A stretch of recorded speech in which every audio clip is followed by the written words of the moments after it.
Morning, folks. Jed and I are getting ready to get on the river, and we're going to teach you the logistics of a float trip.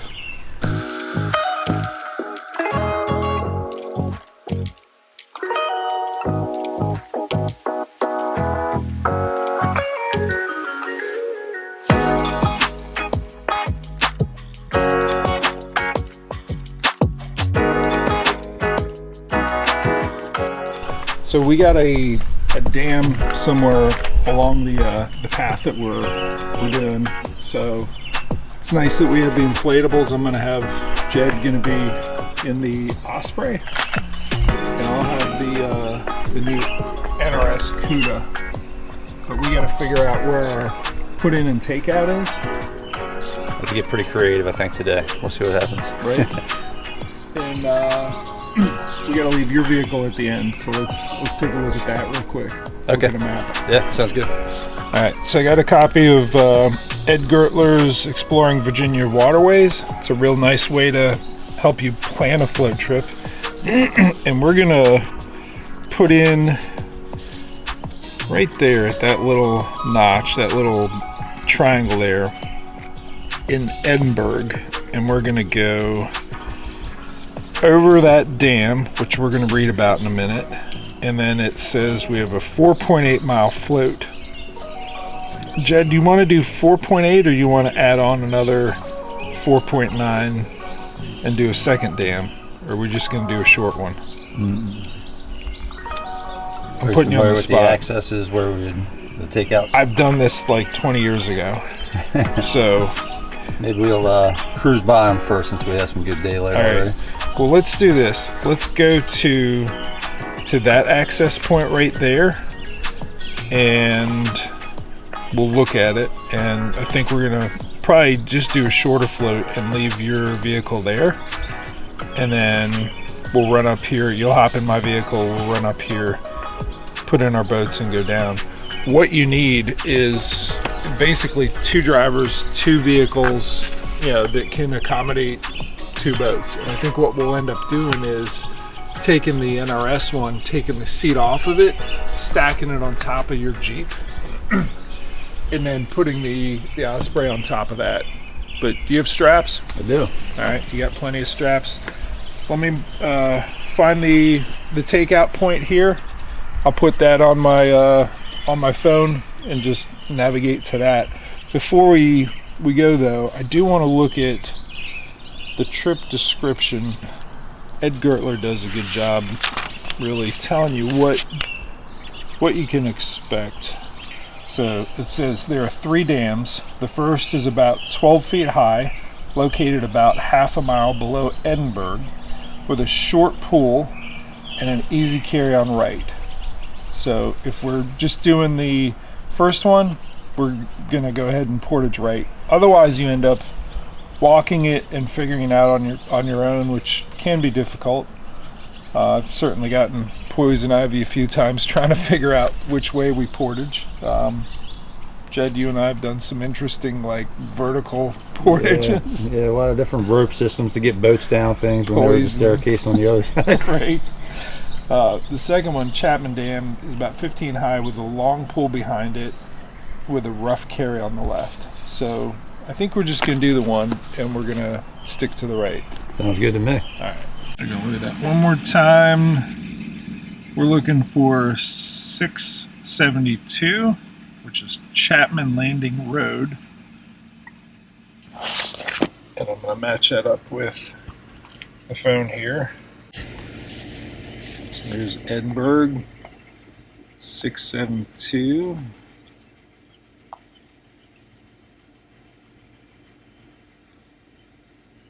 673. Let's see.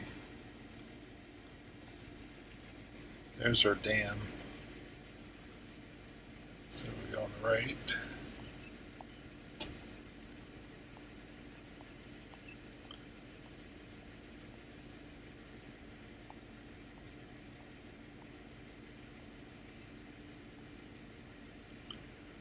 All right. I think that's it right there. So we will navigate to that. All right, we're on our way to the takeout first, and Jed's gonna hop in, and we'll gather all of the stuff that we need from his vehicle, including his keys. I know that may seem elementary. It may seem like, duh, you're gonna need keys to that vehicle, but I've been there. I've done a float trip with someone that said, I left the keys to the vehicle at the end of the trip in the vehicle at the beginning of the trip. I won't mention any names, Paul Gorman. Yep, it's been a quarter century. Still haven't forgotten that. So, paddles, sometimes you leave those in the wrong vehicle. I've done it. I've left them at home. I haven't left them in the wrong vehicle. You just kind of go through a mental checklist. Do I have everything I need after you leave that vehicle at the takeout? Everything that I'm going to need during the float trip.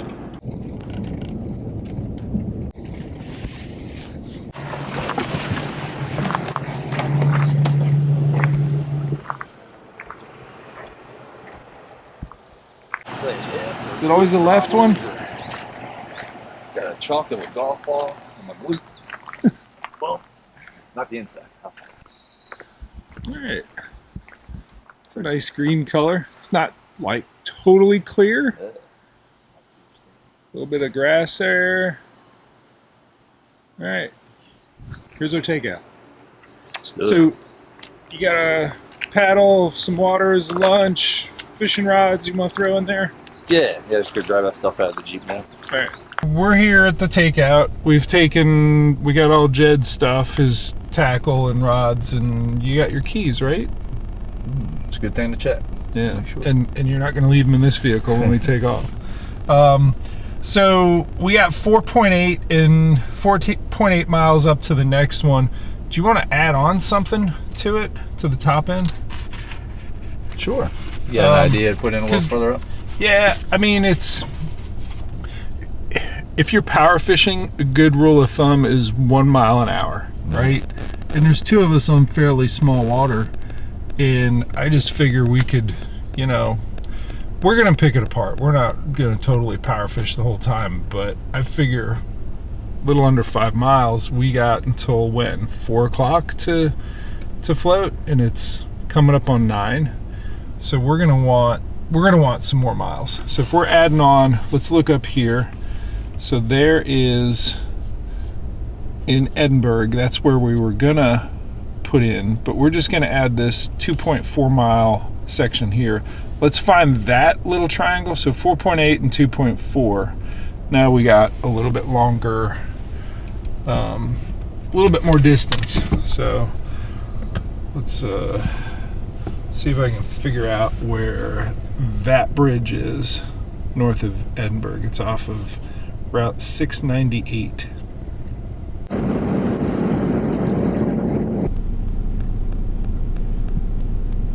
You're just randomly putting that in. Alright. I think this is our access. Are you the mystery man? I might be. So what's funny about this is these are access points that I've used. I used to do my kayak fishing classes up here on the North Fork, and I've done them enough that it's like,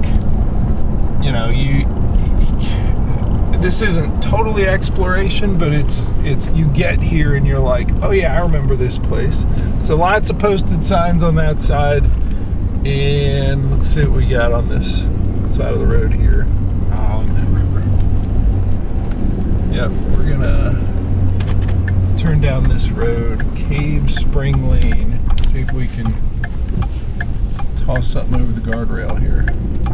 All right, so at Palmyra Church Road, I saw a lot of posted signs here. Nothing that looked that easy there. I think there's probably a way in with this bridge some way, but we got traffic coming. But this is not it. So we're gonna drive down a little bit along this road that goes, what is that? Swan Road, goes right along the river. So drive along, see if we can figure out a place to put in. And we got some posted signs. Yeah, that might actually work. Let's do this. We're gonna pull up the hunting app I have, which is on X.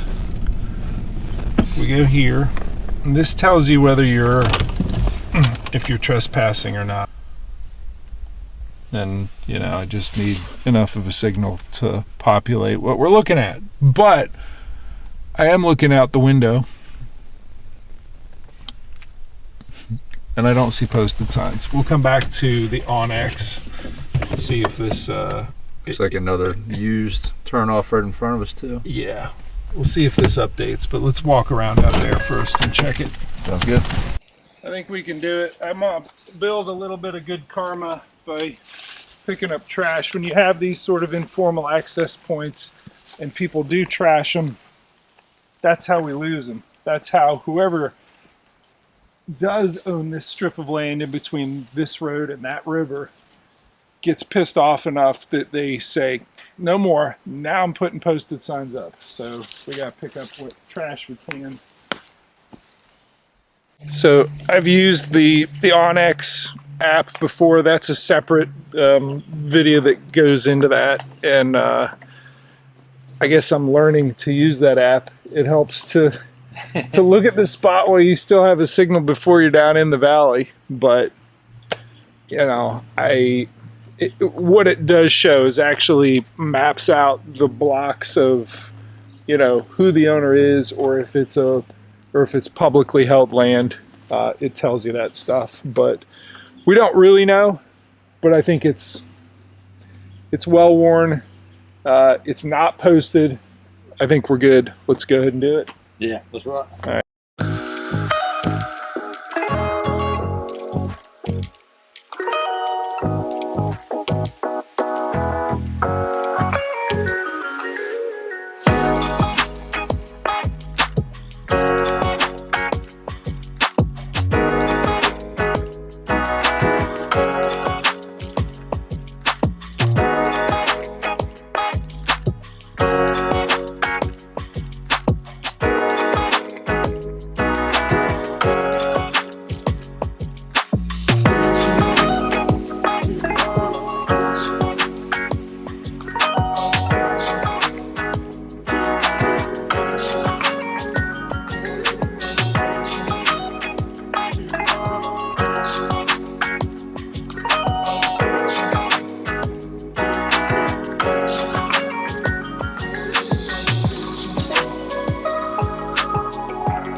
Where the inflatable really shines.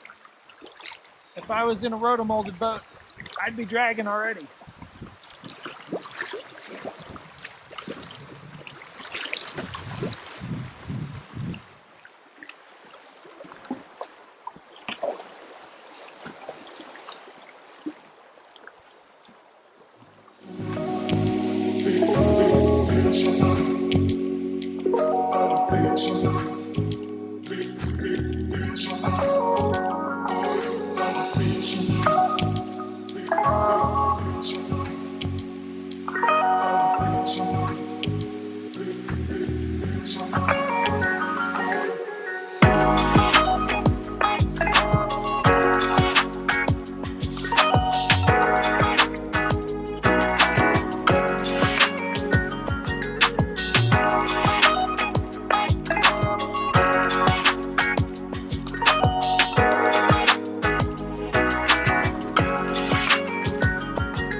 Alright, we are nearing the end. I got a little bridge to go underneath.